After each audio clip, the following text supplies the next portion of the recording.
Hello everyone, welcome back to Vintage Speedworks. My name is Marco. Today we're back working on our Honda CB200T. We're still waiting on some parts to arrive so that we can fully complete the bike, but we are going to start working on adjusting the float levels on these new carburetors. Now these carburetors are not original carburetors. I purchased these aftermarket and they're, how can I say this? What's the word? They're not the greatest quality.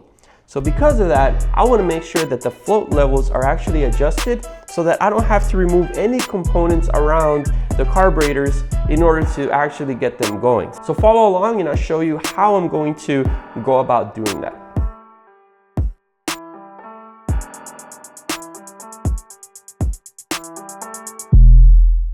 All right, so I went ahead and removed the carburetors from my motorcycle. I only removed actually one.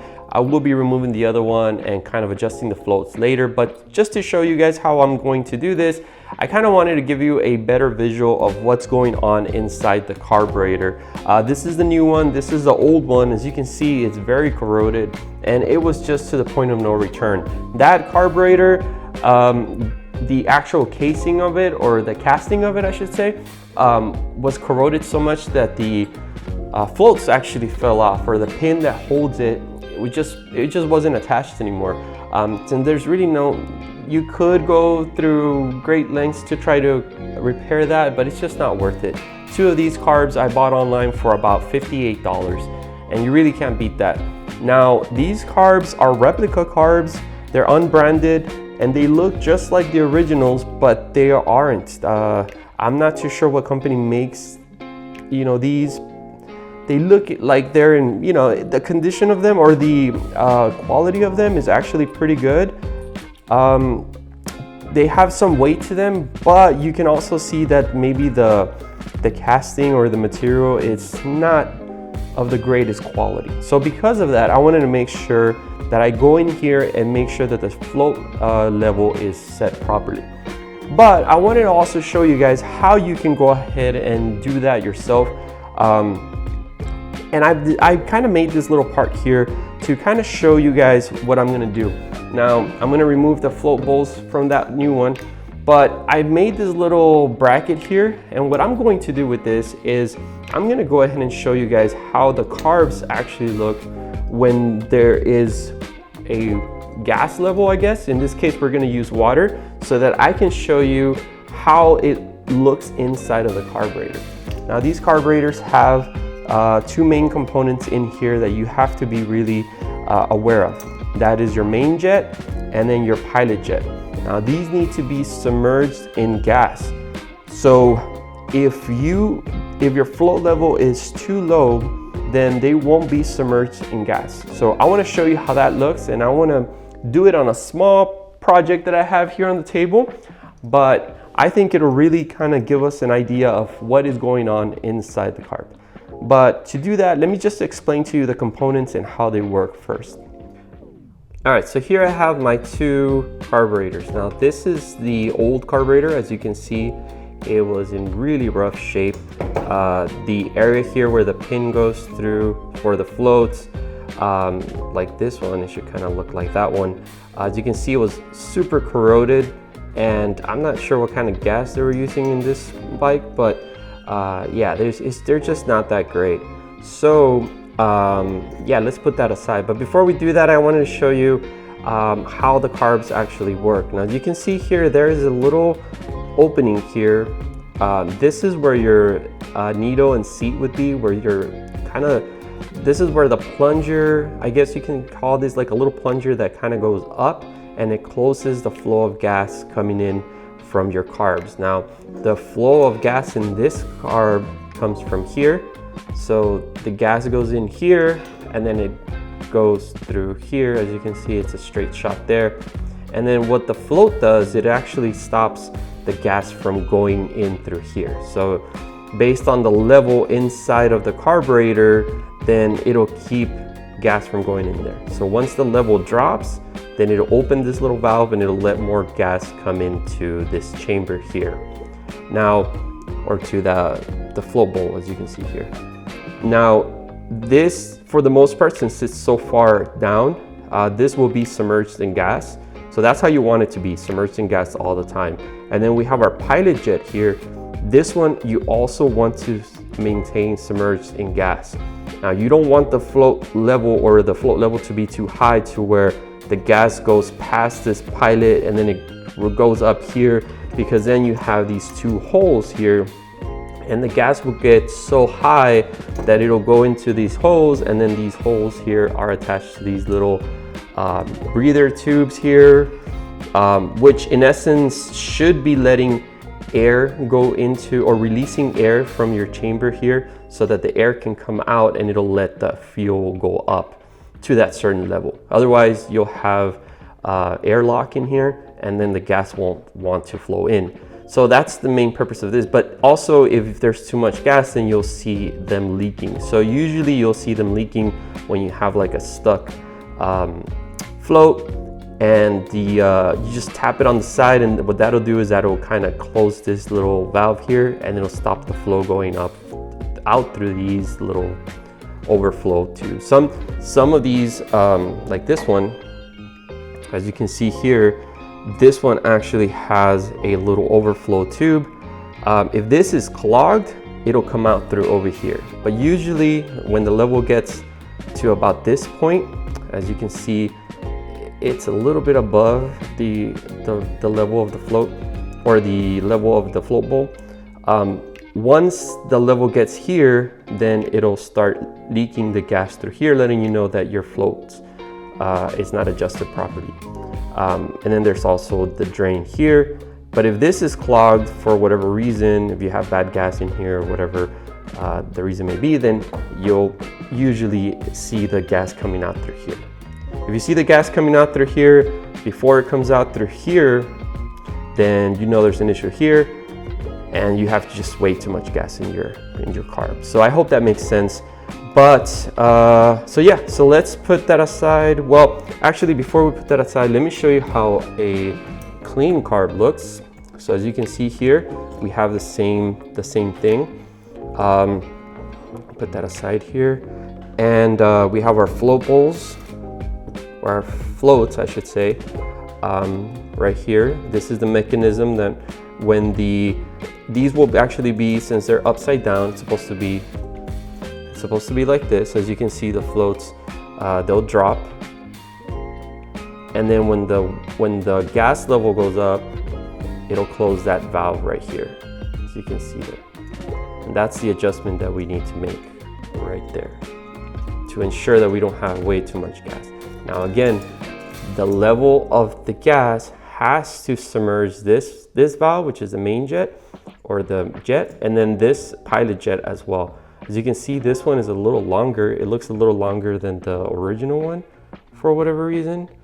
So that might be a design thing, or maybe just to always have gas there for your pilot. But the way that we're gonna test this out is by using this right here. So I cut out this little template here. This is made out of, I think like some PVC material. It's like a plastic.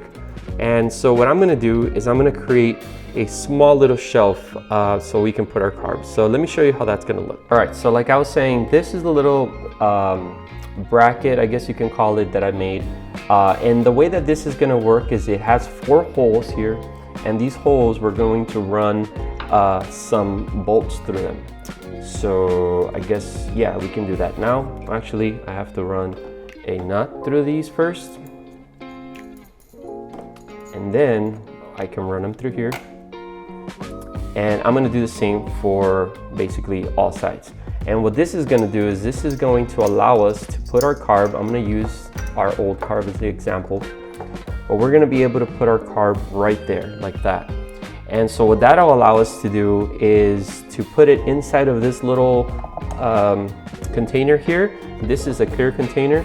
So what I wanna do is I want to set it at a specific level, and then we can start filling it up with water. And the reason that I want to do that is because I want to show you, hey, that actually kind of fits in there just like that. Well, anyways, I probably need to adjust it so that way we can move it up and down. But what that'll allow us to do is to see exactly what is happening inside of the carburetor. So hopefully I can bring the camera closer to you all so y'all can see what's going on in here.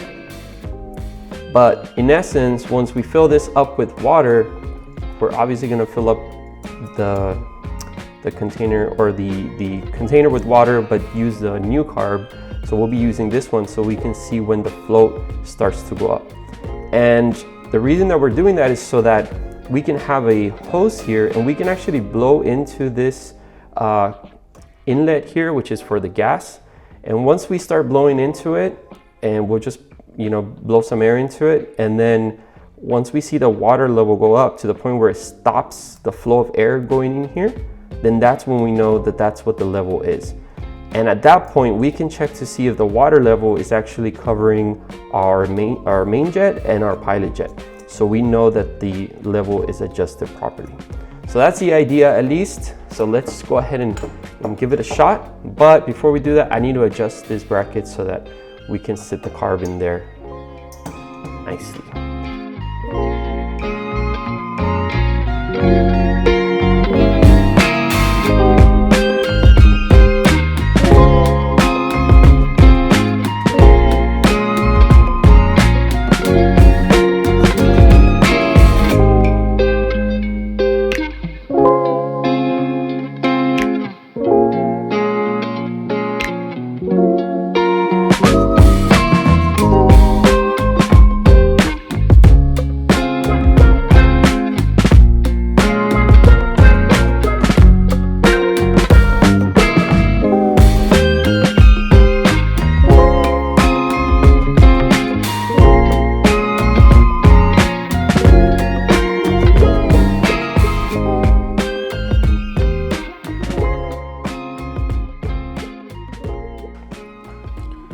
All right, so we have our bracket here inside of our little test tank, and hopefully I can put the camera closer so y'all can see what's going on inside. I've also attached a piece of vinyl tubing here, and so what we're gonna do is we're gonna use that as reference so that we can know if the air is stopping once we go in here. So hopefully y'all can hear this, but I'm gonna just go ahead and blow into this, and you should hear air coming out of the bottom portion, and then it should stop as soon as I move the float bowl up. So let me go ahead and try that.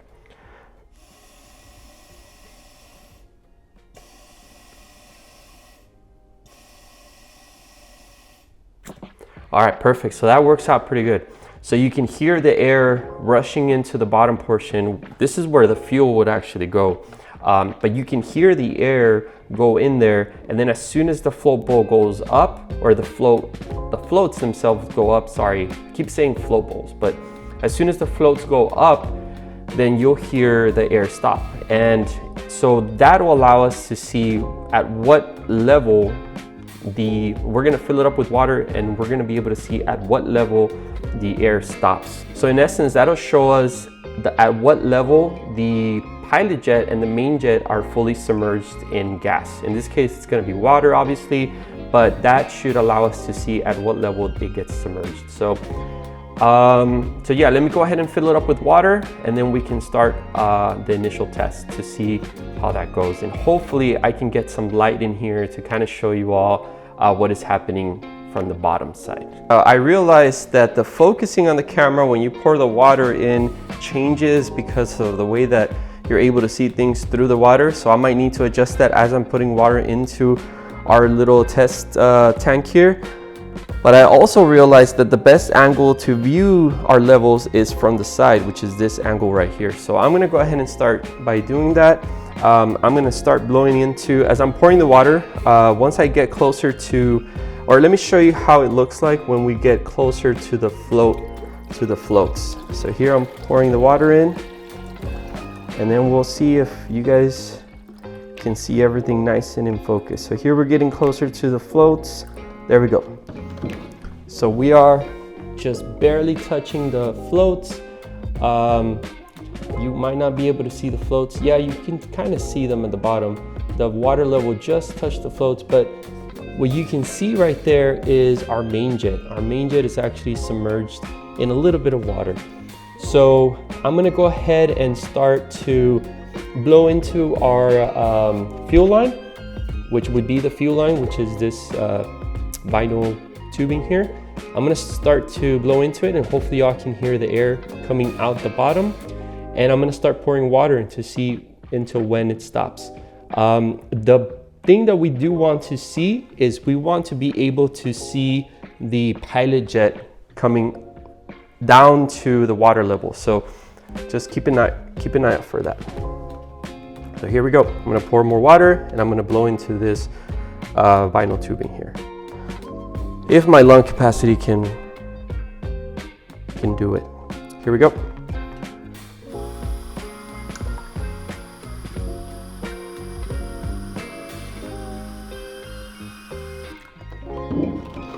So what do we have there? All right, so as you can see here, now we can see our pilot jet. Our pilot jet is submerged now in water, so that means that it would be submerged in gas. So let me see if I can get a better shot for you all here.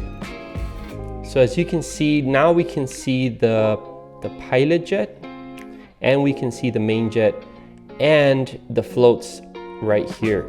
Now the floats haven't pushed up enough to stop the flow of air. As you can see, if I blow into this tube, you can hear the air going in. That means that there would still be gas. At this point, there would still be gas going into the float bowl. So I'm gonna keep on blowing into this vinyl tubing, and then I'm gonna pour some more water and see at what point I'm not able to blow into it anymore. So here we go. Man, I'm winded.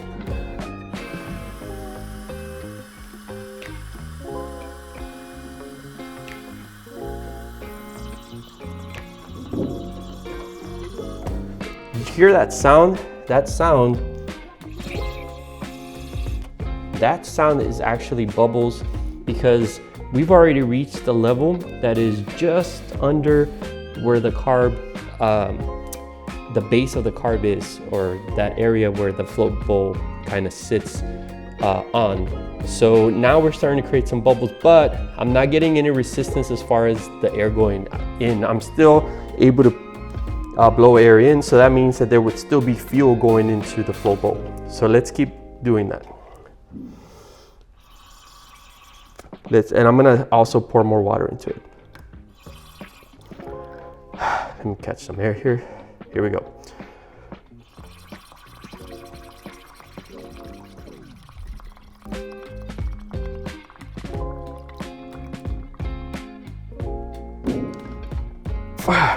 There we go. So I'm blowing air in, but as you can see, it's not making any bubbles, and I'm not able to put any more air into it. So what does that mean? Well, as you can see here, we have our main jet and our pilot jet submerged to the point where the fuel stops. But let me show you how that looks from the side. All right, so here you can see the level of the water right here, and you can see that all of our components are submerged. This level would be pretty much acceptable since it doesn't cross over to this top side of the carburetor. As you can see, it's just right there, and it's under our gasket for the flow bowl. So for example, we would have our float bowl go right there. Hopefully I can see that. It would go right there. But I think that's a little too high. And the reason for that is because, well, you really don't want fuel to be around your gasket all the time. That's only going to affect your gasket, and it's going to cause for basically your gasket to wear prematurely from the chemical, from the gas, when really you don't need to have the gas level, in this case the water level, that high.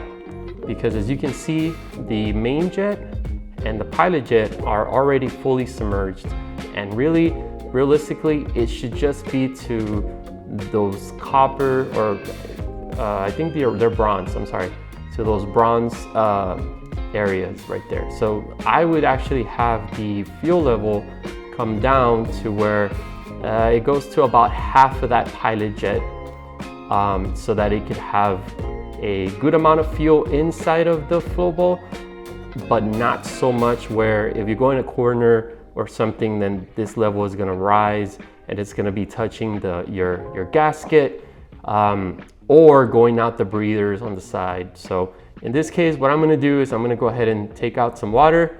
I'm gonna adjust the float bowls, and then I'll show you how that looks here shortly.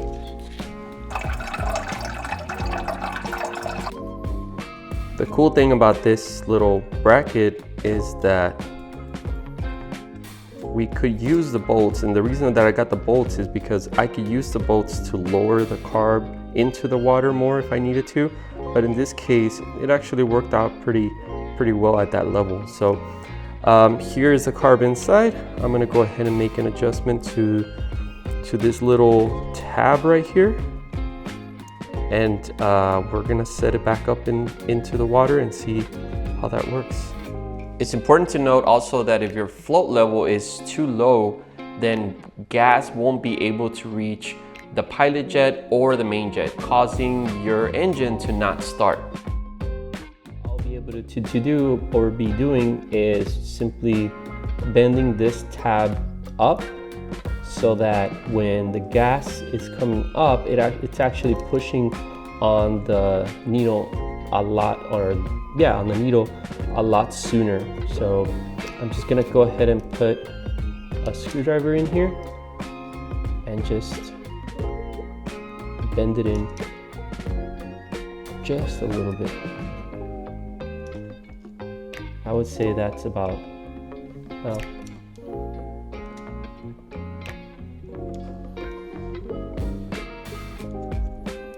I would say that's about enough. So let's go ahead and give that a try and see how that works out. So I'm gonna go ahead and start putting water now back into the bowl, and hopefully y'all can see how it affects the level. So I'm gonna start also blowing into it. Now I'm gonna kind of just tap it and make sure that our floats are not stuck. And I'm gonna go ahead and start blowing into it. You don't need to blow into it with too much pressure. I know I go with a bunch of pressure, but you don't have to really, because it's a low pressure line from the fuel. So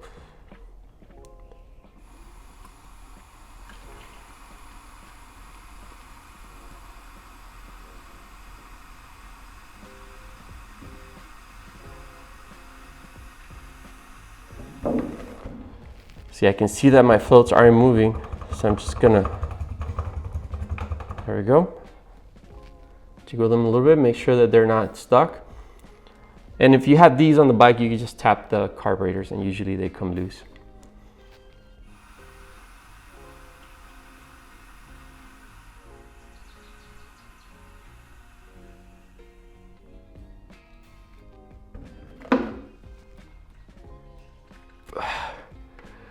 All right, so that water level right there is just barely closing it.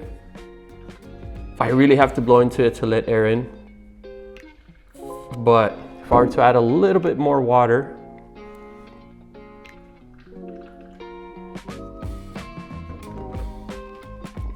you see, it closes the valve. So I think this is the perfect level where you would want to have your carbs. The fuel level where you would want to have your carbs. It's about maybe 3/4 of an inch. I don't know. Let me measure that actually. It's about 10 millimeters away from the top here. Now, that's not the actual spec for the float height. The float height is actually measured from here to here. When the carbs are upside down, that's how you would adjust it. But in this case, if you look at it, the level is right here, and this is the base of your carb. So your float bowl would sit in there, and the level would kind of rise up to, I would say, right about here. Yeah. Hopefully y'all can see. So I think that's perfect. That keeps the gas away from our gasket so that we can make sure that the gasket is not always submerged in gas. gas isn't hitting the gasket. Even though the gaskets are made for that, you really don't want to have gas seeping out through there because the float level is too high. And then as you can see, our main jet and our pilot jet are completely submerged with a lot of wiggle room because, again, like I mentioned, if the bike were to go into a corner and you were to tilt the bike, as you can see, I'm tilting it now. You want to make sure that the level does not go, this level does not go under your main jet or anything like that. And then if you're leaning your bike that much, that's pretty much where you would lean it at. And you want to make sure that those jets are submerged. All right, guys, so there you go. I think that worked pretty cool. I've been wanting to make this video, honestly, for a long time now, and I never really got around to it. But yeah, adjusting your float bowls is not something that you should be intimidated by. It's pretty simple, and if you get your float bowl height a little bit different from what the manufacturer says, don't freak out, because you saw what you know, a lot of change makes to the water level or to the fuel level. So, you know, try to get as close as possible, but other than that, you can always make something like this at home for yourself so that you can also figure out how that level is and how you like it, right? Because everybody's different. And if that doesn't work for you, then you can go back and make some adjustments. But thank you all so much for watching. Please tune in next week. We're finally getting in some parts for the CB200 so we can finish that project. I think I ordered some mufflers and stuff like that. So yeah, thank you all so much for watching. Make sure to hit that like and subscribe button, and I'll see you all on the next video.